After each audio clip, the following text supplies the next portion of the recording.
আজকে ডিনারে কি বানিয়েছো গো? এই যে দেখতেই পাচ্ছিস, বেগুন ভাজা, সয়াবিন আলুর তরকারি আর রুটি।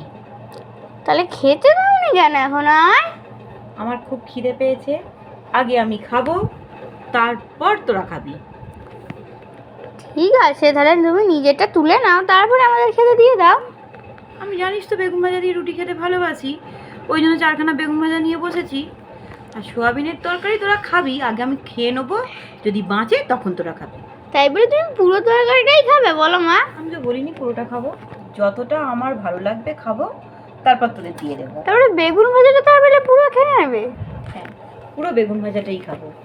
দেখ, আমি তো খাবো 3খানা রুটি, তাহলে তরকারি তুমি 3খানা রুটি দিয়ে কি করে খাবে এতটা সয়াবিনের তরকারি? আমি ঠিক খেতে পারবো। এখন বিরক্ত করিস নি, নে ভিডিও অফ কর, আমি খাবো এখন। আচ্ছা ঠিক আছে ঠিক আছে।